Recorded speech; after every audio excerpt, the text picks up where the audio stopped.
G.I. Joe in Marvel Comics. Go, Joe! Hello everyone, I'm Kevin, otherwise known as Forum BX257, your friendly neighborhood 1980s G.I. Joe reviewer, and today I'll be taking a look at the old Marvel comic G.I. Joe title spin-off, G.I. Joe Special Missions.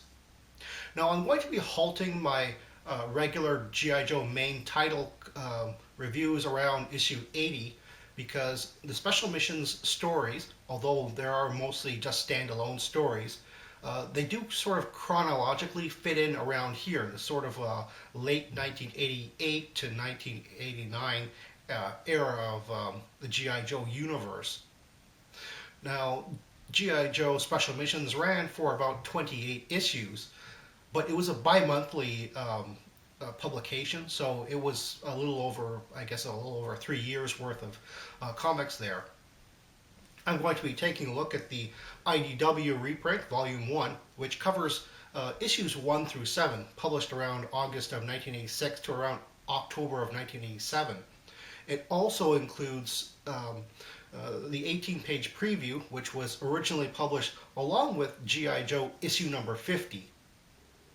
The IDW reprints have an index, which is really cool, as well as a foreword by Mark Bellomo, better known as the writer of The Ultimate Guide to G.I. Joe Toys, which is one of those essential 1982 to 1994 G.I. Joe toy identification guides, and I highly recommend looking up that book as well.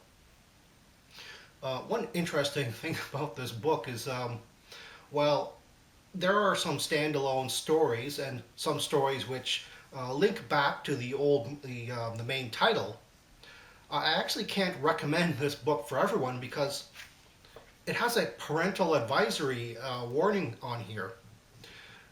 Basically, the stories in here are much more darker. They're rather a mature thing. There isn't like swearing or anything like that in here, but still, it is something that you should be looking out for if you're a younger reader. In the story titled Best Defense, an 18-page preview originally published as a backup story in G.I. Joe number 50, terrorists hijack a commercial jet heading towards Russia when its American stopover picks up a U.S. chess player. It's up to the G.I. Joe team to get aboard the jet and find out why the terrorists haven't made any demands. Admittedly a minor nitpick, but the Russian airliner shouldn't have been shown turning around all the way from Moscow back to San Francisco without refueling, with a prisoner on board, and without one of its doors. Issue 1 is titled That Sinking Feeling. In this story, the October Guard, the Russian equivalent to the G.I. Joe team, spies the Joes trying to recover a downed U.S. submarine in the Baltic Sea. When Cobra shows up wanting the sub too, they clash only with the October Guard. The Joes secretly have another mission objective there. This is the first appearance of Shipwreck's parrot, Polly. This issue highlights the October Guard more than the G.I. Joes, which is odd considering this is a debut issue. The Baroness is shown in a rare combatant role, reminiscent of her early treatment back in the main title G.I. Joe issues around 1 through 10. Issue 2 is titled Words of Honor. In this story, a Nazi bomber full of nerve gas thaws out of a Greenland ice glacier after 40 years, so it's up to the G.I. Joe team to find a Nazi war criminal willing to defuse it. What will the G.I. Joes do when the Israelis show up to kill the war criminal before the deal is done? This story touches upon Clutch's Jewish heritage, which makes sense since his real last name is Steinberg, a surname with German origin. Issue 3 is titled Burnout.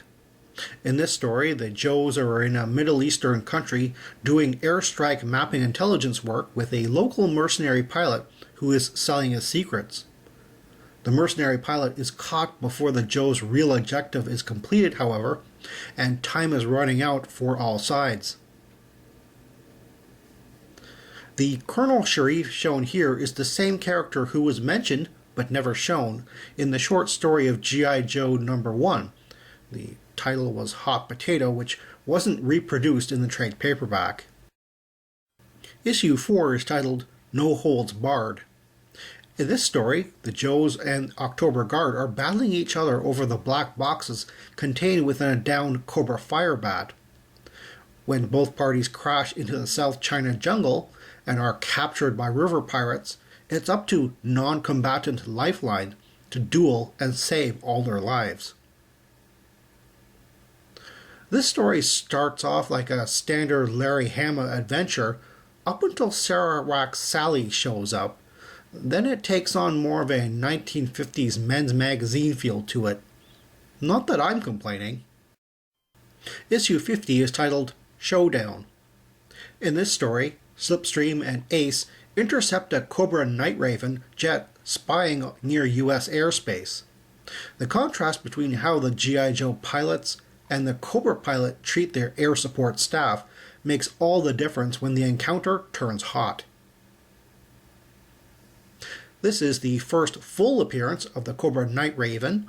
It was shown covered by a tarp in main title G.I. Joe issue number 46, and the first appearance of a Stratoviper. There's an interesting error here. While the 1985 Transformer Jetfire did transform into a heavily modified swing-wing jet fighter, Herb Trimpe drew the 1984 Megatron, who transformed into a heavily modified P-38 pistol.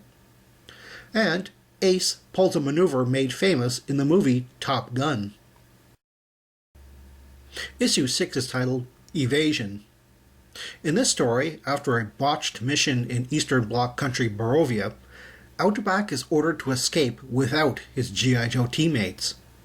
A deadly game of cat and mouse occurs between the clever Joe survivalist and a cruel but determined colonel of the Barovian security police. The events shown here occur between the main title, G.I. Joe issue number 61 and 62. Barovian Colonel Ratnikov makes his second and last appearance here, first appearing at the end of main title G.I. Joe issue 61. Although a typical slimeball bad guy, his logical detective work in tracking Outback made him a formidable foe.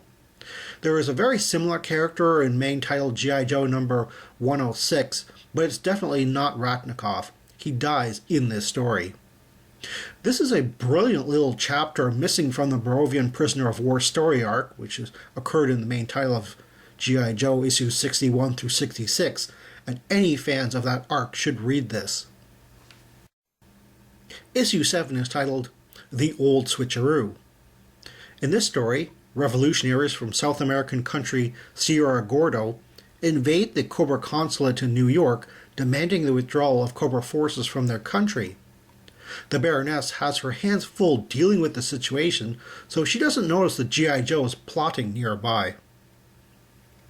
The events in the main title G.I. Joe issue number 64 are the direct result of what happens in this story. The Joes use hand gliders that look like the 1983 Falcon gliders, but with added propellers. They plant the listening device that is later found in G.I. Joe main title issue number 79.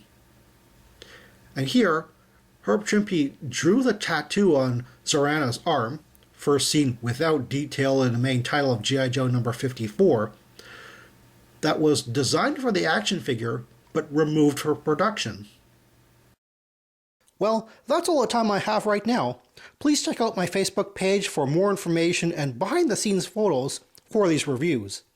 Thank you for watching this video, and stay tuned for next time to see another 1980s G.I. Joe toy review. See you then.